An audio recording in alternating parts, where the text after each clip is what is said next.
নিখোঁজ ছিলেন প্রায় ৫৭ বছর। স্বজনরা ধরেই নিয়েছিলেন তিনি বেঁচে নেই। এরপর হঠাৎ ফিরে এলেন বাড়িতে। পরিচয় দিতেই বিস্ময়ে হতবাক স্বজনেরা। এত বছর পর তাকে ফিরে পেয়ে খুশি তার পরিবার ও সমবয়সীরাও। ভিড় জমতে থাকে উৎসুক মানুষদেরও। নোয়াখালী থেকে আরিফিন শাকিলের পাঠানো তথ্য ও ভিডিওতে উপমা রায়ের রিপোর্ট। ভিটামিন ই ও সি সিরাম 8টি প্রাকৃতিক অয়েল সমৃদ্ধ লিলি সিরাম অয়েল, যা চুল পড়া কমায় মাত্র 30 দিনে।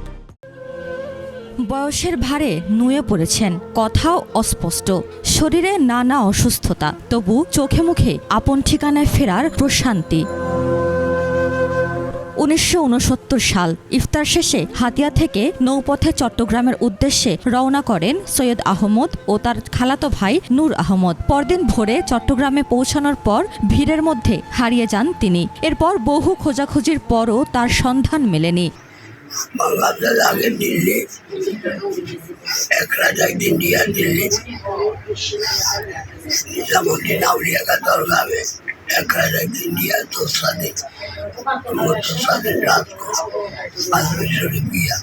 বাবা নিখোঁজের সময় তার ছেলে ছিলেন একেবারেই শিশু। জীবনের শেষ প্রান্তে এসে বাবাকে ফিরে পেয়ে আবেগাপ্লুত পুরো পরিবার।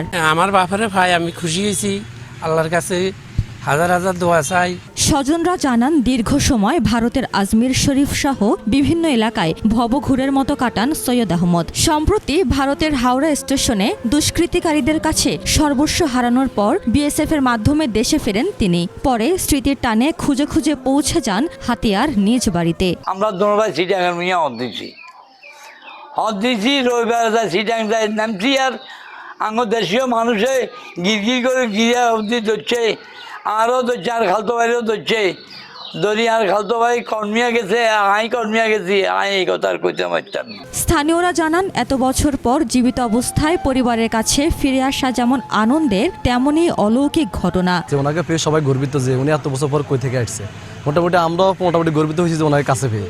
আমরা অনেক খুশি যে এভাবে যত মানুষ হারিয়ে গেছে সবাই সবার গন্তব্যে ফিরে আসুক, এটাই দোয়া করি। পুলিশ জানিয়েছে, বিষয়টি এলাকায় চাঞ্চল্যর সৃষ্টি করেছে। প্রয়োজন হলে পরিবারকে আইনগত সহায়তা দেয়া হবে। ফিরে আসার পর থেকে তাকে দেখার জন্য লোকজন আসছে। যদি কোনো ধরনের আইনগত সহায়তা প্রয়োজন হয়, সেক্ষেত্রে আমরা সহায়তা করব। হারিয়ে যাওয়া একজন মানুষকে ফিরে পেয়ে আনন্দ আর আবেগে ভাসছে পুরো পরিবার।